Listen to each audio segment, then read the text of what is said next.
Intanto si manifesta domani mattina contro Putin in difesa dei diritti dei gay in Russia. Chi e quanti sarete a questo meeting?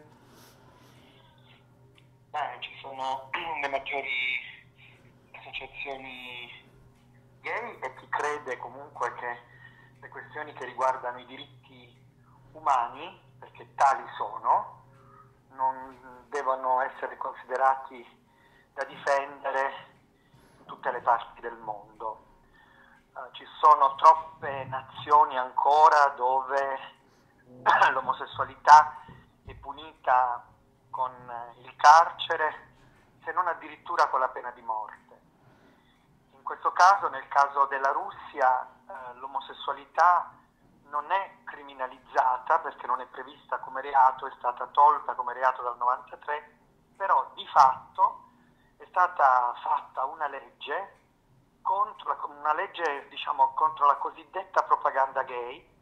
Secondo questa legge, qualunque persona in un bar, in un dibattito pubblico, a scuola, in un'intervista televisiva, radiofonica o tramite un giornale, parli dei diritti dei gay o manifesti la propria omosessualità o il rapporto d'affetto con il proprio compagno, rischia una sanzione o di tipo amministrativa o addirittura con il carcere.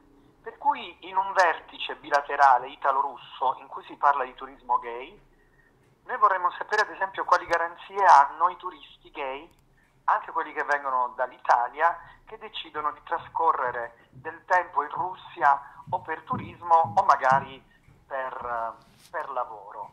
Perché dobbiamo essere noi, le associazioni, a i diritti umani, perché vedo che nell'agenda di tanti governi, tra cui quello italiano, si parla solo di questioni economiche, che per carità bisogna parlare di questioni economiche perché sappiamo quanto è importante il gas, quanto è importante il turismo russo in Italia, soprattutto in certi luoghi dove se non ci fossero i russi potrebbero chiudere i battenti, però bisogna parlare anche di diritti umani, bisogna metterlo sul tavolo della contrattazione. Sia il Certo. ministro Bonino con il ministro degli esteri russi nell'incontro precedente non ha parlato di queste cose, per me è stato molto deludente visto che la Bonino ha fatto dei diritti umani uno dei suoi cavalli di battaglia e credo, sospetto che neanche Letta affronterà questa questione con Putin. Ho capito. Senta, ma per quale motivo tanto accanimento contro i diritti degli omosessuali in Russia? Ci sono delle motivazioni storiche, politiche? Sono motivazioni. La questione dell'omosessualità in Russia è veramente una questione che ha avuto alti e bassi. Il suo alto l'ha avuto con Vladimir Lenin, che nel 17 con la rivoluzione d'ottobre è stato uno dei pochi a depenalizzare l'omosessualità in Russia, mentre per esempio in Gran Bretagna, in Spagna e tutto il resto d'Europa era ancora considerato un reato.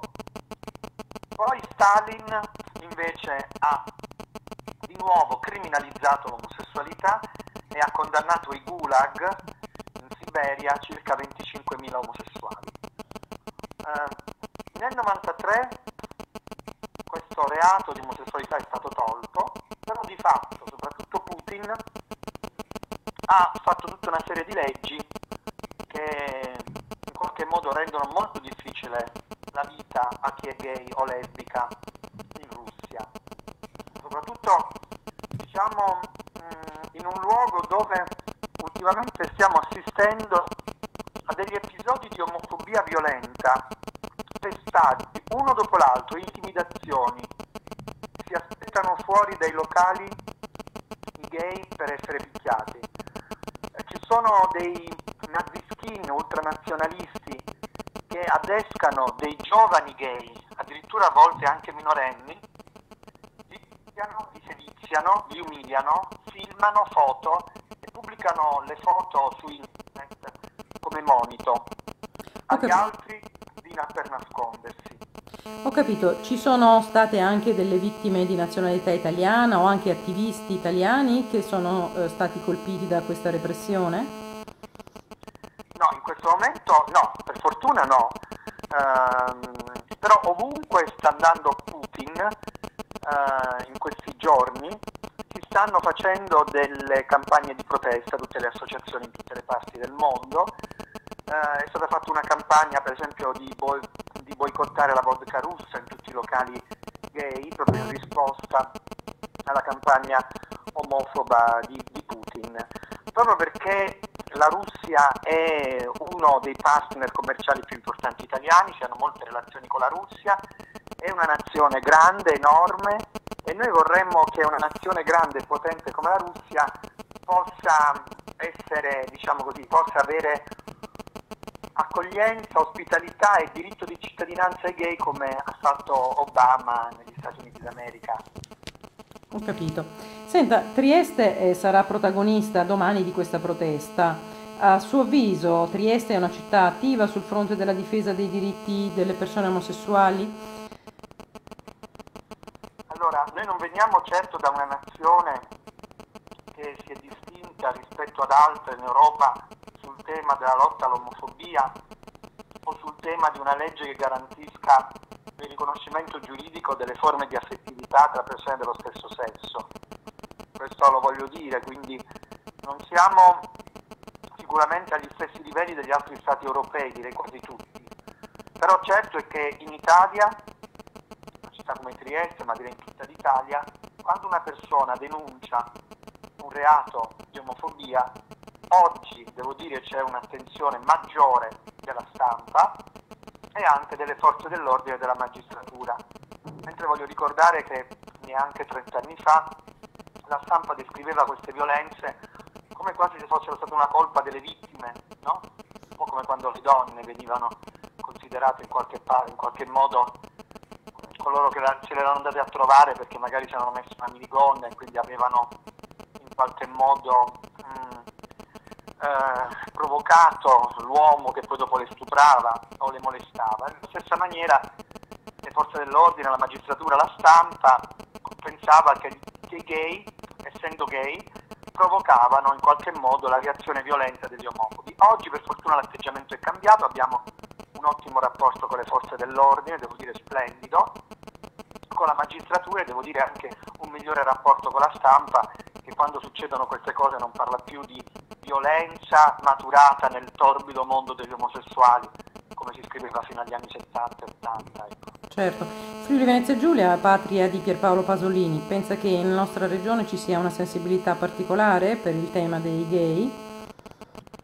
Ma io credo che questa sarà una grande occasione per dimostrarlo. E siamo, diciamo, la manifestazione di domani deve servire sia per rimproverare, in qualche modo tra virgolette, rimproverare Putin e dire che misurare la virilità di un uomo, non si misura la virilità di un uomo da una cintura nera di karate o dalle donnine russe, da queste amicizie con altri maci come Berlusconi. Ecco, non si misura da lì. Un uomo si misura dal sentirsi capo di una nazione che garantisce a tutti i suoi cittadini dignità morale, dignità fisica. E quindi da questo punto di vista Putin secondo me sta facendo molto male e sta riportando la Russia indietro ai tempi di Stalin. Quindi io mi auguro che un giorno verrà considerata come medaglia a un capo di una nazione, a un leader politico, saper rappresentare le istanze di tutti. Certo.